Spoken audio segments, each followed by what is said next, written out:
I only want to get you into bed. Stay where you are! Pull the main fuse out!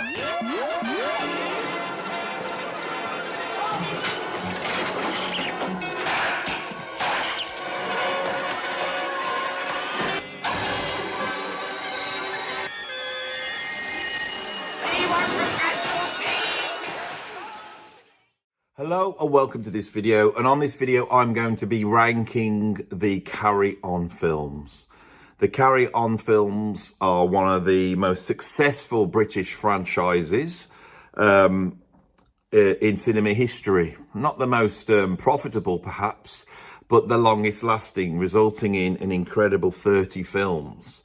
And in ranking 30 films, I have to try and retain quite a lot of information in my head. I have been working on this list for about a year now, and what's put me off is trying to retain all the information I need to know to be able to get through this list and say something reasonable about each film. Bloody hell! And to retain the sort of information required to talk about 30 films, which is a difficult task. As soon as I set up this film channel, this was one of the main things I wanted to do, was to get a reasonable Carry On film ranking, one that was interesting and compelling, and hopefully would give people a rough idea of this incredible film franchise, which is at once sort of a British tradition, especially amongst people my age, but is also looked back as being made, you know, a bit misogynistic, a bit of its time. You know, none of these films would ever be shown on television now without a warning. Oh, shut up. Not bloody likely. But what is surprising is the usual sort of racism that we would associate with many British comedies of that time doesn't seem so apparent in the Carry On films. Look at this. Also, I believe that it offered incredibly strong roles to women. Disgusting. Disgusting. Crap. I won't have swearing. You bastard. And a very varied set of roles to women. And it showed the best and the worst of British culture. As you can probably guess, I absolutely love the Carry On films. And so I feel very privileged to be able to do this list and for people maybe to come and see this. And what else can I say? You know, I love these films. I am going to apologise for them all the way through.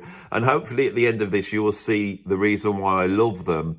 And it's not because I'm a middle-aged sexist bloke. Although I must admit, I do have a secret thing for Liz Fraser. Not the one from the Cocteau Twins.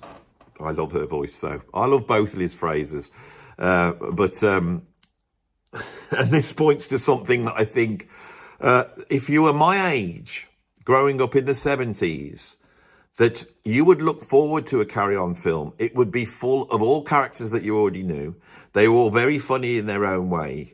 It would be quite preposterous and ridiculous. And also, it had a very British attitude towards sex. There's no need to be rude.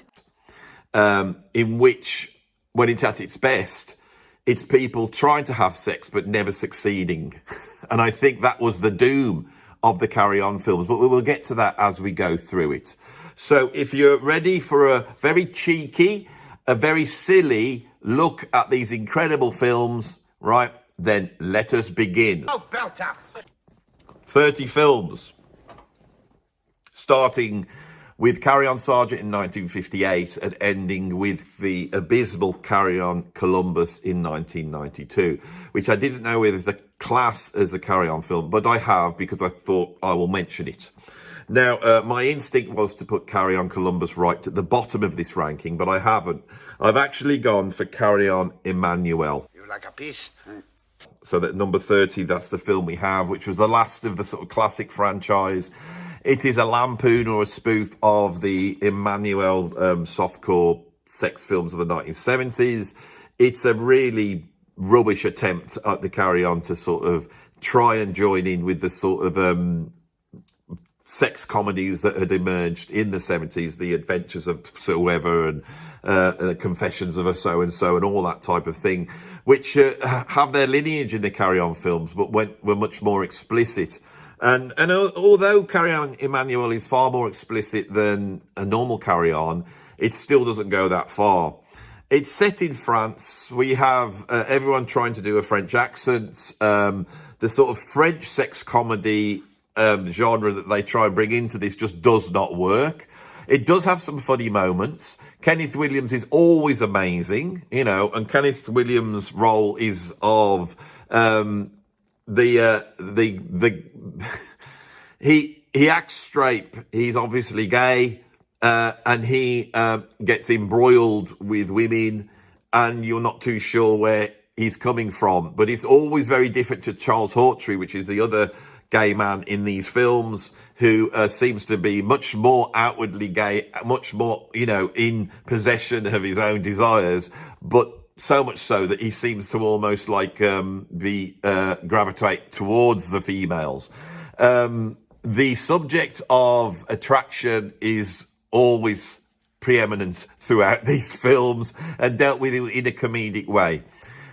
We have a few stalwarts in this. I think Joan Sims is in this film, Jack Douglas is in this film, and Kenneth Williams is in this film. But it just does not land. It does not have the feeling of a proper Carry On. There's not enough stars for you to make it feel like it's a Carry On, which is essential. We've got a roster of stars here.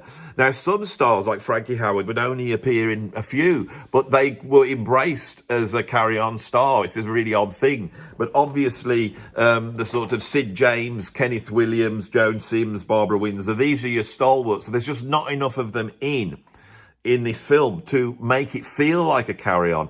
It feels like a really rubbish 70s British sex comedy, which is rubbish to start off with. So that's what I've got at number 30. And because it comes from the classic period, I feel it really is a letdown. It's a real rubbish ending to this franchise. Until in 1992, they decided to reboot this, scooping Jim Dale up in the star of Carry On Columbus, who plays the aforementioned Columbus. Now, I've got it above Emmanuel because actually, as an attempt to transmit sort of Carry On humour, I think it's better than Carry On Emmanuel. Plus, we get to see a whole bunch of stars coming back to it, which is very enjoyable. But the jokes don't land. The way it's directed and filmed, it doesn't feel like a Carry On. It's very set-bound, and I feel that the studios and the surrounding environment, which was repurposed to be at one point India, and then at one point, you know, the desert, and then at one point, you know, the revolutionary France, all that's a certain vibe as well. But we get this sort of soft focus, studio bound thing where the jokes just don't land. And the reason why the jokes don't land is because the sort of new alternative comedians that were drafted in to deliver this are doing this all in a very ironic way. And the irony in actual Carry On films is a lot more subtle than what we see here. This is clunky. It's knowing. There is no pure joy at the actors inhabiting these characters and being able to inhabit the truth of what these characters represented in terms of the class system and certain stereotypes at which we were very familiar of in this country. That doesn't land because these, you know, that these sort of alternative comedians in this don't really believe that. They're too knowing. They're too right on. They don't inhabit this world fully. So that's what I've got. Number 29 is Carry On Columbus from 1992. Okay. At 28, I have the second to last film, which came out in 1976, and it's Carry On England. Blue as a baboon's ass. And Carry On England is, I mean, I haven't seen it since I was a kid. I went back and looked at a few scenes. It's utterly abysmal. Again, not enough Carry On stars. too much emphasis on actual sex. This is the first film where we actually see, out of 30 films, anybody, although everyone's talking about it, you never see anybody doing it until you get to this film, and then you see people doing it. It's really, really rubbish. And also the sort of plot line of, you know, people joining the army, which was where this started off right at the beginning with Carry On Sergeant, had been done much better by this point by Dad's Army. And so I feel that this film just lacks again. It's too much exterior shots. I can't explain it, but again, this does not feel like a Carry On film. And you could have strike these first three from the genre. They are almost not Carry On films. At number 27, I have Carry On Regardless. I suppose she won on points. Which is an early Carry On film from 1961. It tells the story of sort of this odd job team, and it's a way of them putting in sort of established, you know, music hall comedy routines into a film. The performances are very good. We see Liz Fraser for the first time, the aforementioned Liz Fraser, and she's magnificent in this film. There's some really funny bits in it, but it just does not hang together because it has this episodic quality to it, and it's a little bit directionless. What are we lampooning here? Is it Henry VIII? What is it? Is it cowboy films? What is it we're lampooning? It's a collection of people together, but it's not directed at an institution which we are going to pull down. Pull those knickers down! So the authority figures don't work so much. There's a whole bunch of reasons why this doesn't work. I feel that it could have been another script to repurpose, that this was not going to originally be a carry-on film, but they thought they could do it. There is actually quite a few films in the 60s that do have some of the carry-on team and feel more like carry-on films than this one does. Again, it's the genre not being, the carry-on genre not being respected. And of course, at this time, it's because that carry-on genre hadn't quite coalesced. At number 26, I have the very first one, Carry On Sergeant. How many legs does a flamingo go to sleep on? Slow. Quick, slow. This is a quite a gentle British 50s comedy. There was a whole bunch of these. And actually, there'd been a film that came out the year before in 1957 called Carry On Admiral. It does contain a couple of future Carry On stars, but that's not classed as a Carry On film. This one is, and the reason is because that phrase that they use, Carry On Sergeants, you know, which comes from a sort of the military sort of environment, and this really explores the National Service, which was a big thing, and the National Service would bring together people from all sorts of different classes and hierarchies. Kenneth Williams comes in here as the sort of intellectual rather than the sort of closet gay man. It's not quite all there, but it does set up the genre. It's quite charming. I think from now on we're dealing with films that I like very much. And Carry On Sergeant is a brilliant start to this franchise. I think it was a success in England, in Britain, so, you know, they wanted to make more. Nobody knew that it was going to end up with 30 films, which you're sort of aware of when you watch this first film. At number 25, I have Carry On Loving. Shoo, cooking fat. Shoo. Cooking fat? Well, that's what it sounds like. Which came out in 1970. Now, Carry On Loving is, again, this relates to me to Carry On Regardless, and it's interesting because it's filmed in the same location. Instead of having sort of an odd job, you know, team, we've got this sort of dating agency type of thing with Hattie Jakes and Sid James, and the idea that Hattie and Sid are married and they don't quite get on, if I can remember right. I think that's the thing. This is another one that I have not watched that much. As a kid, when I watched it, it had some great scenes. There's some great sort of British people getting embroiled in sexual situations and feeling uncomfortable, which is always the way it should be. They should never actually get to do anything. It should always be, you don't never get there. Well, how can I talk? I've never done a video. I have to talk about this sort of behaviour in such detail, because I'm an Englishman, you see. We don't like talking about this. And this is the wonder of the carry-ons, because it goes straight in there and starts to exploit this idea. And the way it deals with class is absolutely brilliant. And at this point, what saves this film is something that is incredible throughout all the carry-on films. The actors that they pulled in at very low wages were brilliant character actors. And in many cases, they were incredibly strong actors. If we take someone like Barbara Windsor, who came up through the sort of Joan Littlewood school, and when she first emerged, she was seen as a great actor, and they are great actors. And when they go into these characters are so outlandish that I can just sit back and enjoy the skill in which they play off each other. It's quite wonderful.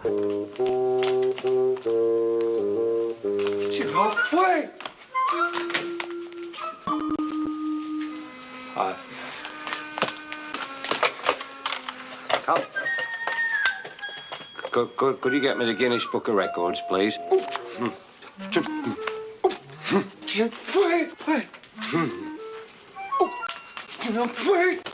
For me, the acting in the carry-on films is exemplary. It's brilliant. It goes back to the British tradition of music hall, and back to almost like the court jester that pulls down authority by taking the mickey out of them, which I think is a very British thing. And I think in the carry-on films, this is done very well. And when you've got a hierarchy in there, when you've got a hierarchy that you can explore, and you could have the people at the top and the people at the bottom and do all those things, which is the basis of all British comedy. It works so well. So although this is 1970, we're at the end of the classic period. We've got many of the great stars in this one. But the problem is having a dating agency. There's no hierarchy there. And again, it then becomes episodic, as though they've just taken certain comedy routines that they've grabbed from other films or from music hall and just plopped them in. But it's good. It's very good. Above this, I have Carry On Teacher. Concentrate on the beautiful use of the English language. There is no need to be offensive. Which came out, another early one, came out in 1959. We do have the hierarchy there, and it's surprising that they didn't go back and revisit the education system, the school system. Perhaps the sort of St. Trinian's franchise, which was far more over the top and surreal, they couldn't really compete against. There's some brilliant performances in this. We have Ted Ray coming in, who I think would have become a stalwart of the team, and he fits right in. Leslie Phillips is in this, doing a brilliant job as well. There's some excellent stuff in this. It's a good, solid carry-on film. A little bit subtler, perhaps, than what we get later on, but a great film. At number 23, and I've got to make sure I don't miss any of these out. At number 23, I've got Carry On Dick from 1974. Which one of you is looking for Big Dick? This one contains Sid James. It's got Barbara Windsor in. It's got Kenneth Williams in. It's got some incredible scenes when they're trying to explain where the birthmark is on Dick Turpin. And even though he's called Dick Turpin, they cannot use that word, so they use the word diddler. And every time they say the word diddler, we get a sound effect. This is one of the great innovations of the Carry On films, is that when things do seem a bit coarse or misogynistic, I think that's swept away with the clever use of a sound effect. And so every time this sort of harridan in that sort of tavern says diddler, we hear the sound, and of course Kenneth Williams, as the closet gay man, then has to go into the toilets to see if he can spot if any of the clients of this tavern have got a birthmark on their diddler. Right, I'll do it every time I say diddler. Because that's funny. It's funny to me anyway. Might not be funny to you, but I appreciate stuff like that. Up yours too, Rector. We have the, by this point, ongoing seduction of Barbara Windsor by Sid James, which seems to have spilled out into real life as well. The only thing with this, it's shot a lot on location, and the way it's filmed, which this film is really relating to the film Wicked Lady, I feel, which was a 1940 40s film, British film with Margaret Lockwood, which was famous because, to put it in a very English way, featured the décolletage of Margaret Lockwood. And so I think that because of that film, in English culture, there's always been a sauciness associated with highway robbers, probably because when they stop people, they strip them. And all that's great, but even though this is filmed in a way which really does give you the feel of that time in England when the highway robbers are out. It's very, see, the thing is, with low budgets and not much money, the Carry On films were able to really summon up the genres which they parodied in brilliantly. And I think they do this very, very well. But because a lot of it is shot in real churches, because Sid James is a vicar in this, out in the English countryside, I don't quite feel it has that feeling that the Carry On films have in the way it's shot. But as a Carry On film, there's some very funny moments in here when we are right in, you know, a great Carry On film. Perhaps the second to last great Carry On film, but we will get to that in a minute. At number 22, I've got Carry On Constable.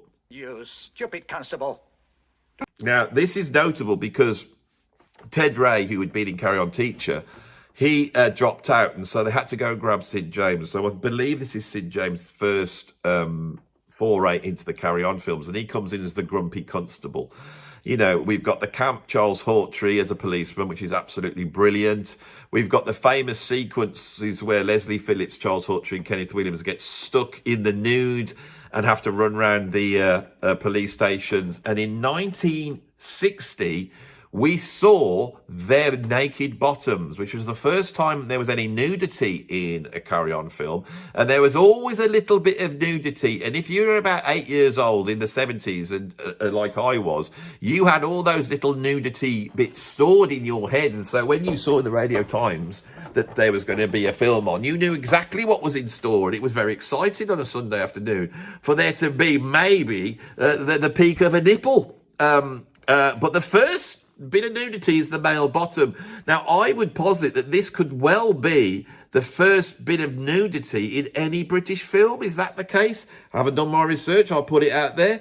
Carry On Constable, really great film. Very gentle, very funny. Absolutely brilliant. Above Carry On Constable at number 21, I've got Carry On Behind. It's rude.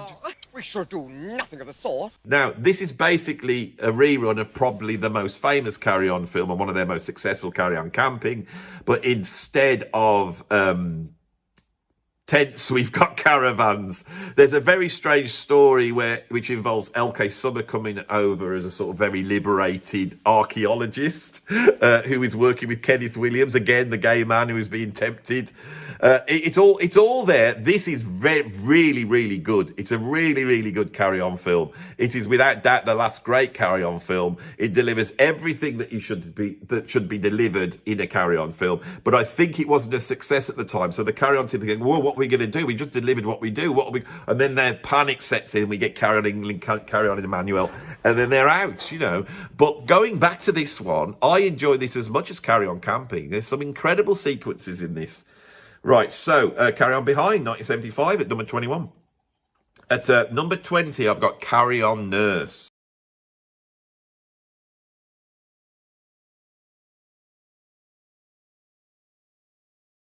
This is the first hospital-based Carry On. Now, the Carry Ons loved hospitals because not only do you have a hierarchy, right, but you have people taking their clothes off, you have toilet humour, and you have lots of different characters lined up in beds next to each other. It's almost like the perfect place for a Carry On film to exist. This is the first time it happened. This came out in 1959. So I think it's the second Carry On film. And surprisingly, it was a big hit in the United States of America. So Carry On Nurse is the reason I believe that we have the Carry On franchise, because they're like, whoa, maybe we can have some more of this. These cost nets are nothing. It's the first appearance of Bernard Breslau's, and those of you who know what we're talking about here will go, no, it's not, Andy. Bernard Breslau's not in it, but he actually plays a pair of feet in this film.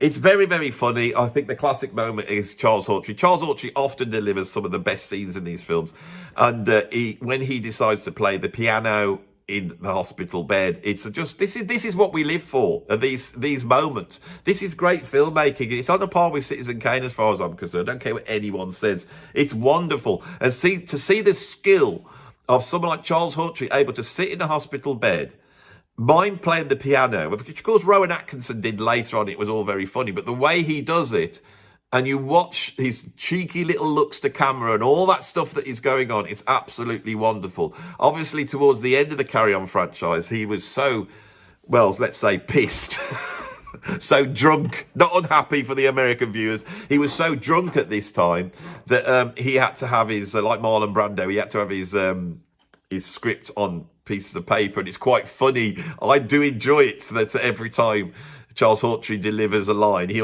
looks away from the actions that's going on to the corner of the room where his script is. It's quite funny to see that, and I enjoy that. See, I enjoy all these little things. It's all these little details. Charles Hawtrey, without that, the most bizarre way out of all the Carry On stars.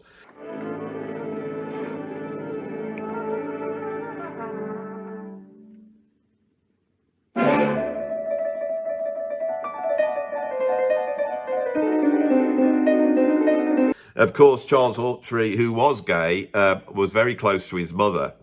And there's the famous story that I think Joan Sims tells where, you know, they were on set and he was there with his mother.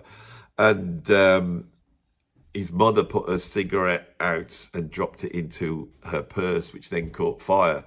Hawtrey was in the middle of some sort of story, saw this, poured his cup of tea in and didn't mention it at all, which I imagine would have been very funny to see. So he was living that. Once his mother died, he did go off the rails a bit, and obviously he would parade around the seaside town in which he lived in with his wig on, waving at the sailors who would wave back because they saw that he was like this sort of freaky guy walking around waving at them all in a very camp way, which of course tickled him. I was going to say pink. Is that the right colour for Charles Hawtrey to be tickled? He then had a horrendous house fire. Do you remember that? When we hadn't seen him for a while, and he was photographed outside his house without his wig on. It was all very sad. And he succumbed to drink in the end. A lot of these people seem to have very short lives and have a lot of angst going on, which I think is a sign of the creative genius that these actors had. So I will move on because I could talk about Charles Hawtrey for the whole video.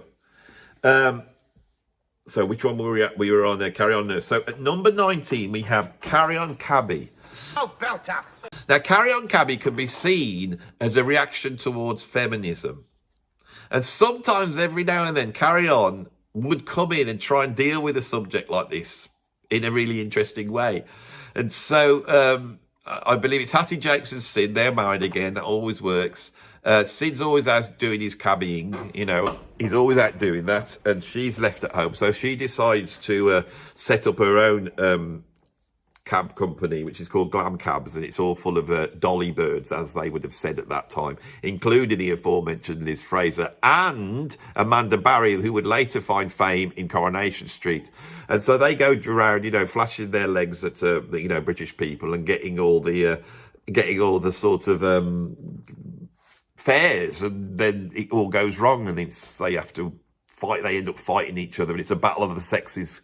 Thing. It's quite interesting that there is throughout the Carry On films this feminine power that comes out, and I've become very interested. This is how artsy fartsy I'm going to get in this video. I've become very interested in sort of the nature goddess and the Green Man and Beltane and that fight that is going on.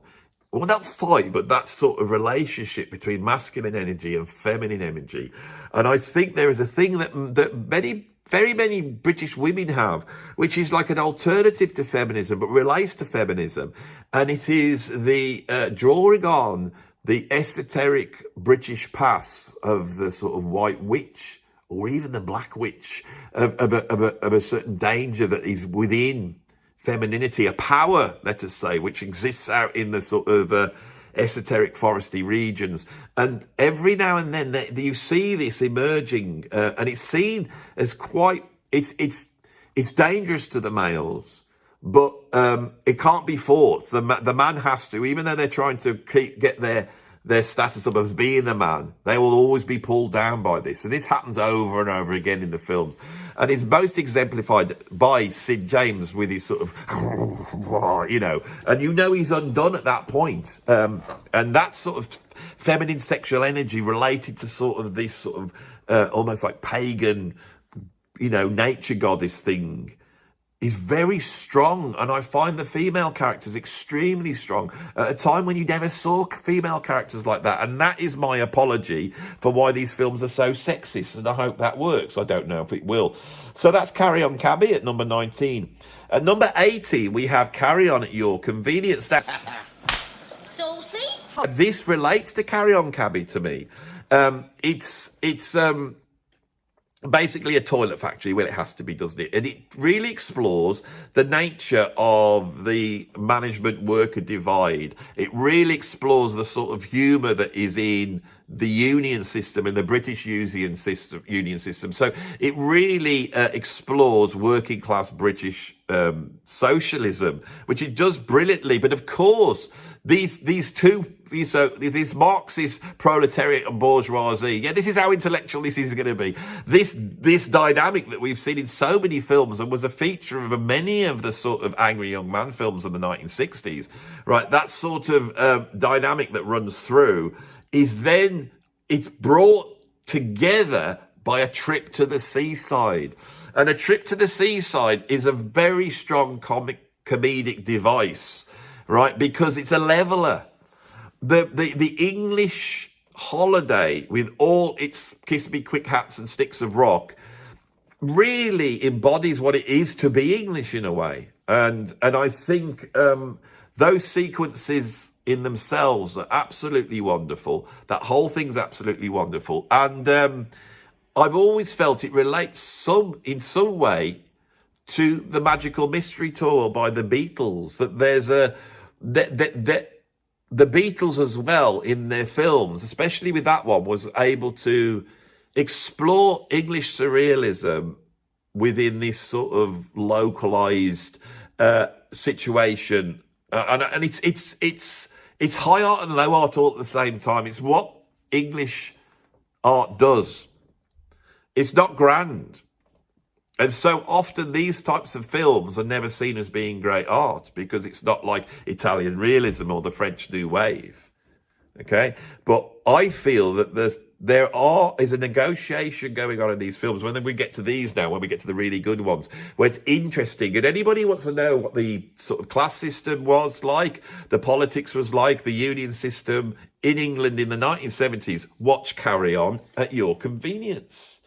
At number 17, we have Carry On Matron. Knickers. Which is the last, I think, of the Doctor's films. It's my least favourite of them. I believe this is the one where Kenneth Cope and Sid James come in to steal the pill.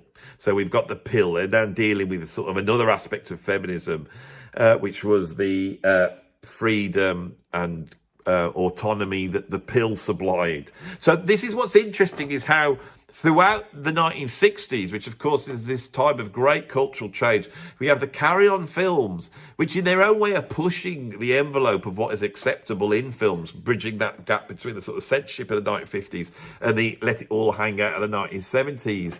Carry On Matron suffers a little bit from being in the later period, but it is a very, very strong film.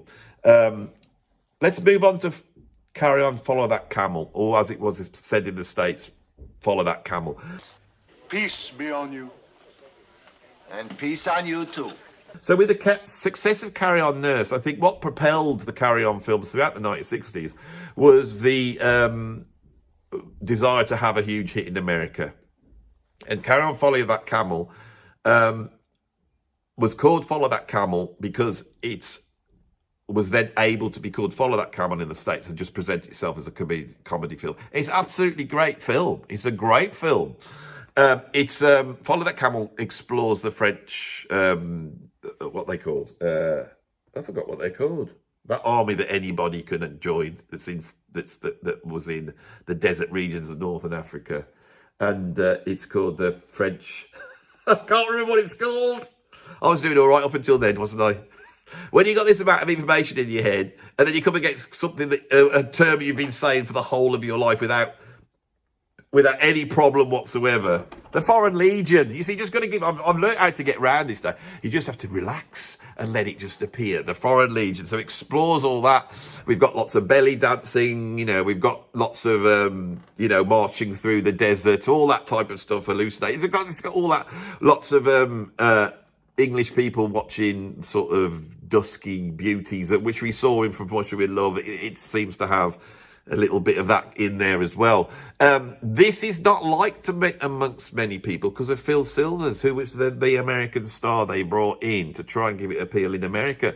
He's very good at it. He's really, really good, and I always enjoyed him with it, but some people don't. But I like Phil Silvers, and I think he did a good job. There's obviously a little bit of a better budget behind this. It's full of some great stuff. Jim Dale's great in it, absolutely great, really good. Carry On film, Follow That Camel. Above that, I have a film which is so preposterous and out there. This is the closest the Carry On get to being a great Carry On, but with really pushing it out in terms of what they want to deal with in terms of sex and all that type of stuff. And it's Carry On Up the Jungle. I never get tired of listening to this strange noise. Must you do that always? You emit air in that disgusting fashion. Better than sneaking it out in other ways, isn't it? Now, watching a few other reviews of this, some people have said they have gone back to this one now and watched it, and it's not as good as they thought. I haven't done that because I haven't gone back and watched all of these. As a kid, it was one of my favourites. Terry Scott as Tarzan. I mean, that's all I have to say. It's absolutely wonderful. And then when they get to the Amazonians, you know, in the forests, and they've got Valerie Leon as an Amazonian. I mean, this is all the best stuff you could ever ask for. All set in sort of, you know, Rank Studios or wherever they filmed these. I can't remember. Was it Hammer Studios or Rank Studios? But anyway, you know, they're walking through lots of pot plants and all that type of stuff. I love it. It's got some really great bits in. I think my favourite bit is when the very English lady, and I can't remember who plays that person, but she's brilliant. When she meets Tarzan by the little lake, and she has to explain the difference between man and woman. It's so childish. It's so furtive. It's so silly. I love Carry On Up the Jungle. I think from now on we are dealing with just geniuses, and we're at number. We're halfway through, aren't we? So these are all incredible. At number 14 from 1964, I have Carry On Spying. Trainee Agent Daphne Honeybutt, sir. Number? 382235. No, your number, not your vital thingamajigs. Oh, I'm sorry, sir. I forgot where I was for the moment. Actually, it's 4711. Have you had any experience? Oh, yes, a little. Now, in terms of capturing that sort of the third man, black and white film noir feel of a spy film, combined with elements of James Bond, they do absolutely brilliantly. Barbara Windsor comes in this one. I think it's the first one she did. She's absolutely brilliant, charming, bubbly. She is just one of the greats, and I think she's not appreciated for what she pulls off in these films. You know, as a sort of very diminutive, bubbly little blonde up against, you know, people like Sid James and Kenneth Williams, and she just holds her own. Well, more than holds her own, she becomes almost the embodiment of this franchise, even though she didn't actually make that many films. We've got Eric Pohlman, I believe, is the Fat Man, who was the Fat Man. It explores Casablanca. There's a whole bunch of stuff in here, but what's interesting is this foray into the spy genre, okay, is interesting because for me, the two big British franchises of this time that went on forever was the James Bond franchise and it was the Carry On franchise. And they're related in the way they traverse the swinging 60s. It's very interesting, and they sort of relate to each other. And they both have a certain attitude to sex, which is very British, although there's a danger and darkness to James Bond. I always felt that James Bond, because I'm going to do a ranking of the James Bond films. I have had to go and watch the Daniel Craig ones, which was interesting, and they were much better than I thought, actually. And I'm not so well up on the Pierce Brosnan ones, but my contention with the James Bond films is when they were set in the 60s, they worked. Once we get to the 1970s, it sort of goes away. It's the same thing with the Carry On films, and by the time we get to the 1980s, they never feel like James Bond films. I would have kept the James Bond films in the 1960s as a genre, but that's me. That's me. I've got solutions to all these things. They should have listened to me. They never did, though. So that's Carry On Spying at number 14. At number 13, I've got Carry On Abroad from 1972. Which again is our Carry On team pretending they're out in sunny Spain when really they're sat on some sand dune somewhere that was probably used to do Carry On, Follow That Camel as well. It's brilliant. I mean, Carry On Abroad is like a masterpiece of Carry Ons. It's excellent. The Spanish Holiday, especially at that time, was another British institution. The attitude of the British towards foreigners is brilliantly explored in this film. Stuart Farquhar. Stupid what? And there's lots of, British stars trying to pretend to be Spanish, which they do very good. I mean, check out Hattie Jakes, that would seem to be capable of doing anything acting-wise. And she comes in this big sort of Consuela, big Spanish lady, and she's just brilliant at it, There's lots of mistakes, there's lots of cheekiness, there's lots of going out into the sort of non-English foreign lands where there's full of all sorts of things going on that the British find very interesting. And of course, Charles Hawtrey, that at this point was really getting on the nerves of everybody on the set because he was so drunk, is still absolutely brilliant. One of my favourite moments is him sunbathing on the beach. He's got so many incredible sequences and a very good climax. The great Carry On films have a great climax, and this idea when the sort of Armageddon comes to this dodgy hotel and the water breaks out and it's like the flood and everything washes away and it suddenly turns into a sort of mini disaster movie. It's all wonderful, really is brilliant. Right, so at number 12, very high up, I've got Carry On Girls from 1973.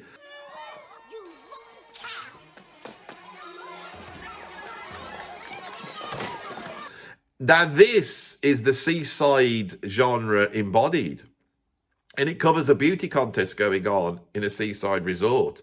It's got Barbara Windsor in. It's got the great Margaret Nolan in as well, who appeared in a very statuesque lady, probably most famous in this film for having a silver bikini that she has stolen off Barbara Windsor, and then Barbara Windsor attempts to take it off her, with comedic results, I would say. This is almost like your classic Carry On film. It is the Kiss Me Quick, stick of rock embodied in a film. I've gone back and revisited it. It's full of so much brilliant stuff in here. A very, very strong 1970s Carry On. And I think it's very, very good because the hierarchy here, again, is not as pronounced. But I think they nailed it. It's 72. They still had the chops. So that's Carry On. Oh, it's actually 1973, isn't it? Carry On Girls. That's not from 1973. At number 11, I've got Carry On Jack. And blundering bilge rats.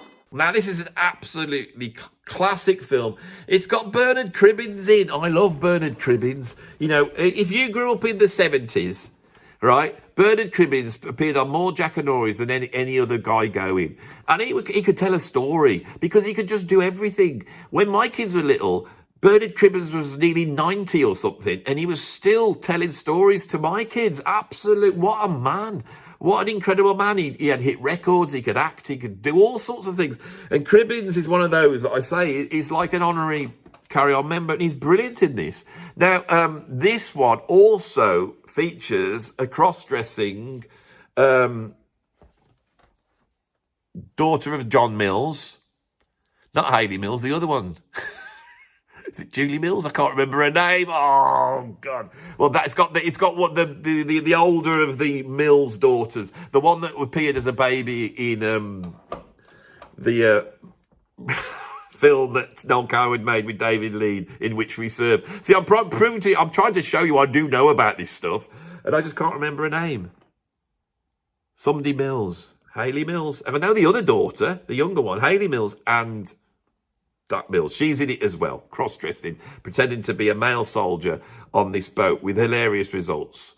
I remember as a kid, this is the one where Kenneth Williams has his leg sawn off, doesn't he? And it gets replaced with a sort of ornate chair leg or table leg or something. This explores that sort of mutiny on the Bounty, fighting the Spanish. It's all that type of stuff, and it's done very well. The budgets were good on this. It's in colour. It's absolutely wonderful. They do aboard ship very well, I think, the Carry-Ons do. Carry-On Jackie's great. I don't think it's a favourite because of Bernard Crimmins being in the title, but I think he does a brilliant job. But we are lacking a few of the sort of regulars in that one. At number 10, another ship one, which is Carry-On Cruising. Bell chap. Now, Carry-On Cruising...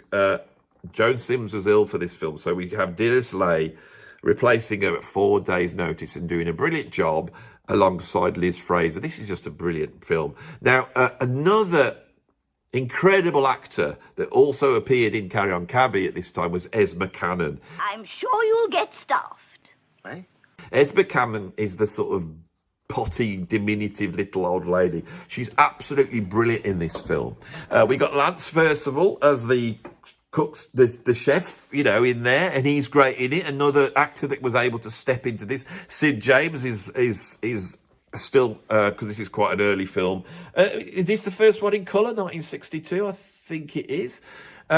He's again playing the grumpy captain as he had played in Carry On Constable before he turns into the sort of lech that he plays later on. Carry On Cruising is one of the classic Carry On films. And we've got Kenneth O'Connor as well. The little man, plucky but always put down, and he's brilliant in this. You know, trying to woo. I think it's Dilys Lay, isn't it? Absolutely brilliant film. This is all I'm going to say about these films. I can't have any criticism against them. That hierarchy that exists in the army or the navy is explored well. You have to have the captain, you have to have the people below deck, all that type of stuff's all there. At number 9 is another one of my favourites. I've probably watched this Carry On more than any other one. It was one of my favourites when I was a kid. It's not a favourite of many people, so I'll put this up very high, but it is my list. At number 9, I got Carry On Henry. Oh, that's just balls. Don't use language like that to me, mate.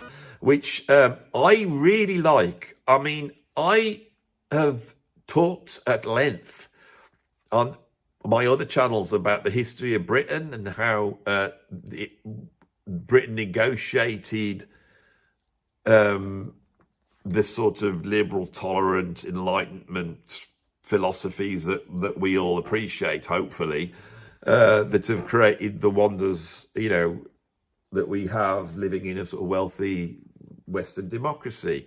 It's quite heavy stuff, isn't it? And I have been able to talk at length about Henry VIII and how he broke from the Catholic Church, creating our own church, bringing Protestantism, but also actually setting up the Church of England, which was much more different and removing itself from the sort of dogmatic ideology of Christendom and Catholicism. And I've spoken at length about this, you know, knowing Cardinal Wolsey and how all this worked, you know, and the pressures that were going on. But I don't know it because I'm somewhat intellectual. I know it because of Carry On Henry. You know, the reason we have Western liberal democracy is because Carry On Henry wanted to get off with Barbara Windsor, as you would, and spends the whole film doing it. You know, we've got the French, the garlic-eating French with their bad breath and all that type of stuff. You know, we've got Charles Hawtrey being tortured for information, which he seems to be enjoying in some strange sort of way. And I do believe there is a story, I don't know if it's apocryphal, but when he was tied onto the rack by those big hunky men, one of them, which may have been David Prowse, can't remember, who went on to become Darth Vader. I think that he's in this one.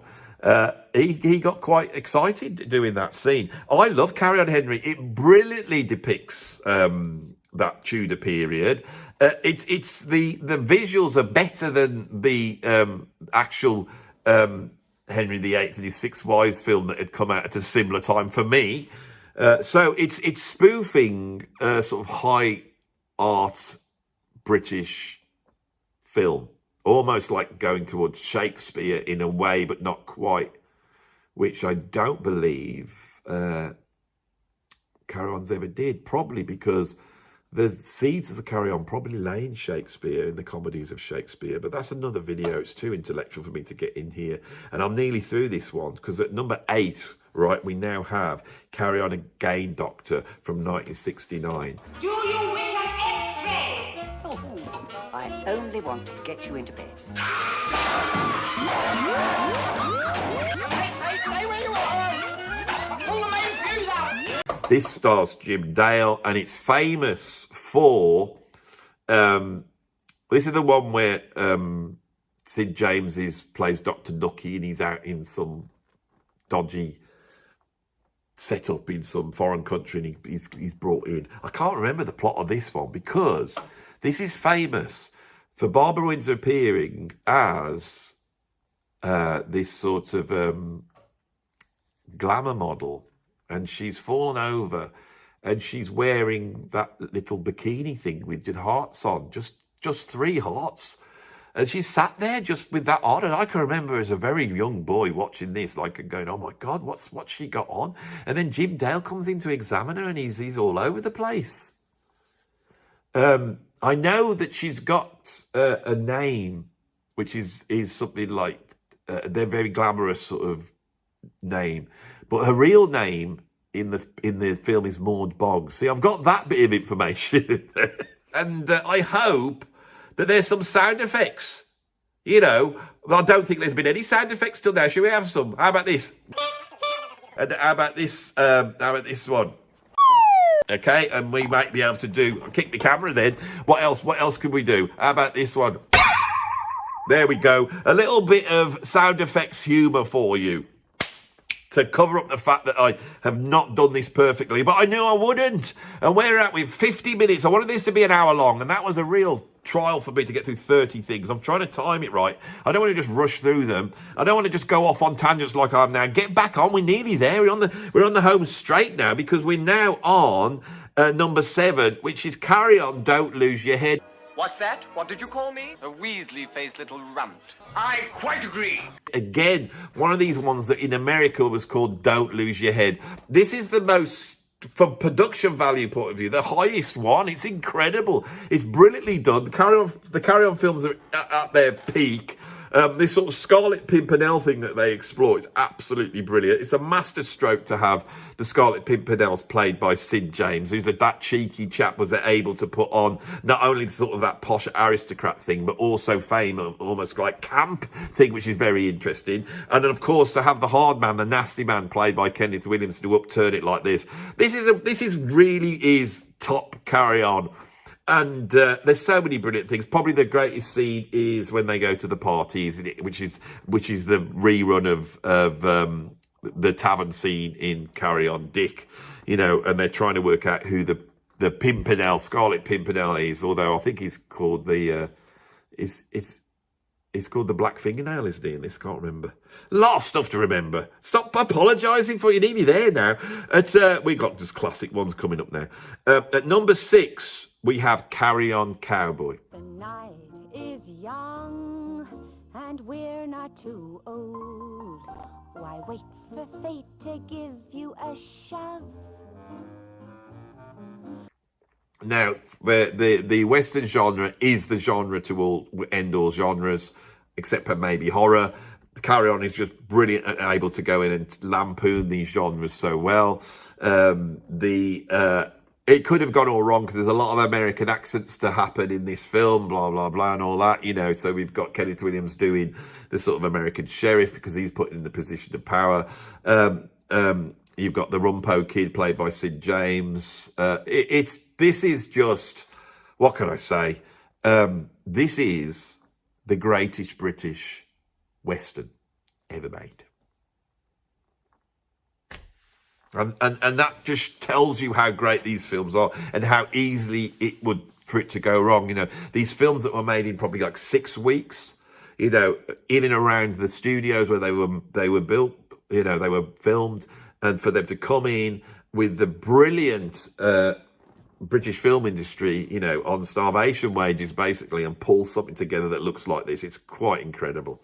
And of course, Charles Hawtrey appears as he's like the Indian chief, isn't he? Absolutely brilliant. And if anyone put Carry On Cowboy as number 1, I would have no problem with that. Above that is, I think, those people who are real Carry On aficionados would probably put this at number 1 because it is so great. And it is, of course, Carry On Screaming. Would you show me your whistle? Of course, miss. It's not much of a one, I'm afraid. Oh, nonsense. I think it's a beautiful one. May I blow it? The pea's gone. That's what I've got at number 5. Carry On Screaming, which, like Carry On Cowboy, explores the horror genre. But in this case, with Hammer Horror being so iconic here in the UK, it has all the feel, that dark, rich colours and the smokiness of a proper Hammer Horror film.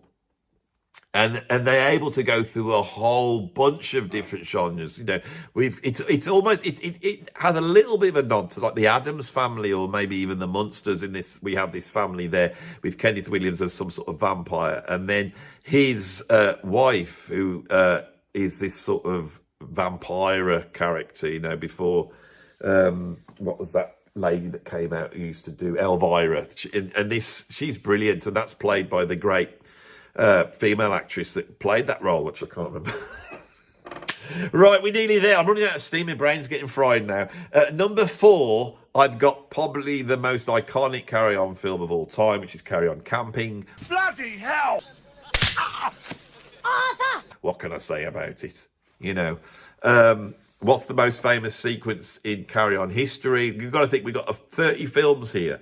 This really represents British culture. I'm saying it represents the high end of British culture. And what's the peak? What's at the top? It's Barbara Windsor, right, doing that, right? And she's doing all that. And because she's doing all that and her chest's going out, all the men on the campsite take interest. You know, Kenneth Williams is horrified by it. We all know what's going to happen. And then at some point, it's this.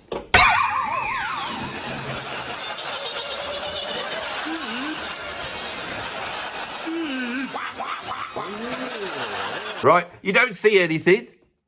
Don't need to see anything. You saw it all at the beginning. I can remember watching Carry On. They go to sort of this nudie flick, don't they? And it often gets cut out now when it's on the TV. But this lady, I don't know who she is, and she sort of pokes her head out, and you see the full chest. Right there. But then what it's famous for is not seeing the chest. Although Barbara Windsor was able to cover herself up, but then Hattie Jakes comes on, grabs her hand and pulls it, and you get a little flash, don't you? And these are the things that kept you going in the 1970s, you know, when the power had been switched off and they hadn't taken the bins away. We were all sitting around a candle. You know, it was the thought of Barbara Windsor. You know, this is just... It's just joyous. It's wonderful. It's funny. It's light-hearted. And there's a reason why. Now, the thing about Carry On Camping, I find Sid James at the end as the hippie quite disturbing. I really do. It has a whole sort of Charles Manson vibes to me. And so I never felt that the climax, which is where they go to this big hippie thing, and they're trying to lampoon like hippies the hippie phenomenon of the 1960s there at the end of it. And the Carry On is the worst one to do that. Can you imagine if they'd done Carry On Woodstock and all been the hippies? Because there's too much free love, you know. And of course the Carry On team seemed very, you know, not with it as they cheer and drag off all the hippies to oblivion. You think, well, no, that's not the right thing to do, is it? You know, and they get their little England back. I never liked the climax of that. Not a great climax, right? At number 3, I've got Carry On Doctor from 1967. Oh, hi. Oh, what a lovely looking pair. Took the words right out of my mouth. This is the one with Frankie Howard, and he falls off and he's got the bruises. And again, this is a masterpiece of a film. It's got so many incredible carry-on things in it. We've got Barbara Windsor as a nurse, you know, trying to sunbathe on top of the building, and Jim Dale thinks that she's going to kill herself. We've got all that sequence in there. We've got the almost like classic entrance of Barbara Windsor when she walks in to the hospital, and as she bobbles along her way in, all bubbly and lovely, it plays a tune, doesn't it? And that tune goes.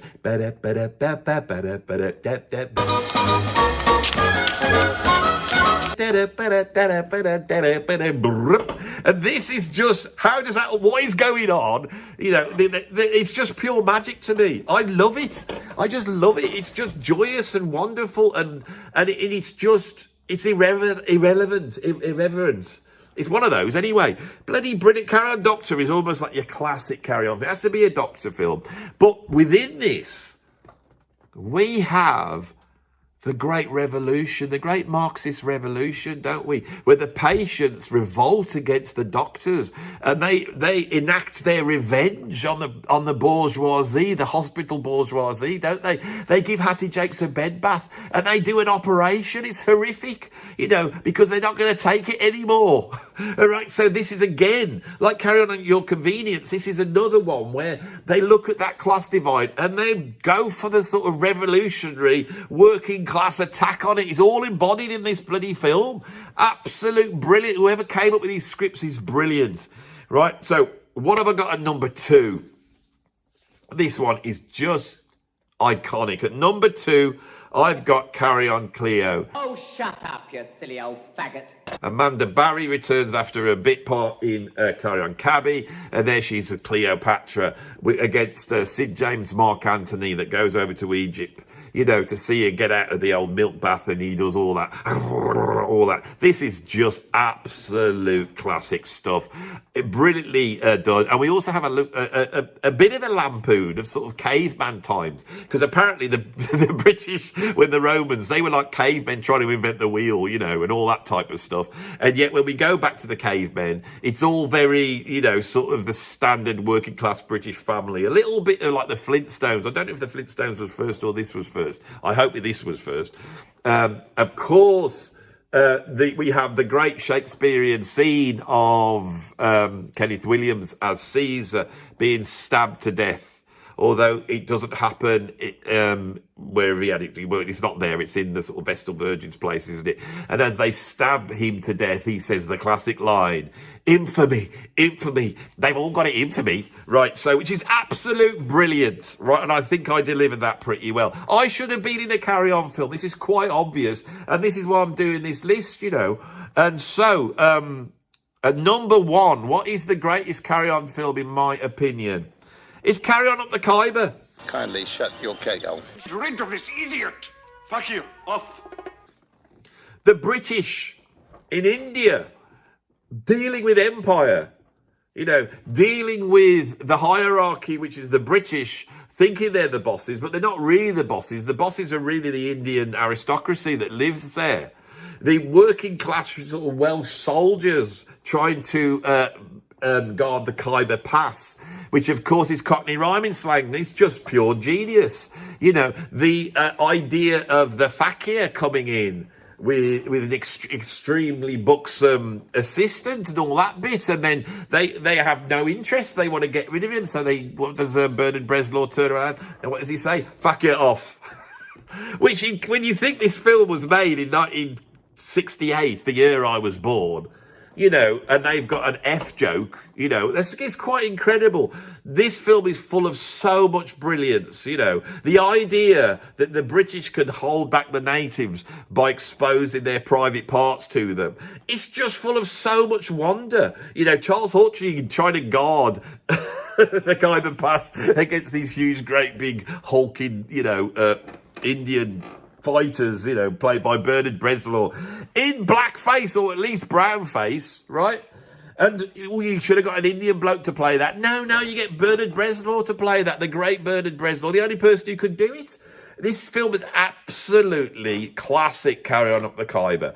And for me, it has the greatest climax, which of course is when the British are trapped in their building and the marauding natives are outside. So what do? They decide to have an English dinner. And it at once lampoons British manners and at the same time shows how it is truly the only way to deal with a crisis. It's to deal with it in the most British of ways. And so as they all say, can you pass the salt and all that, we see, things flying across. Certain people can't take it, but the British, the stiff upper lip is there and it's celebrated. Carry On Up the Khyber is, I think, the greatest Carry On film. It was made the year of my birth. It's in the classic period. It really shows, it really gives you the sense of, the British controlled India. It really gives you a feel of this small British, like a group trying to control this huge, vast empire that could overrun then, and it's being held back by British values. All that's in there. It's just so full of wonder and brilliance. And so that's what I've got. And number one is Carry On Up the Khyber. We've just passed the hour.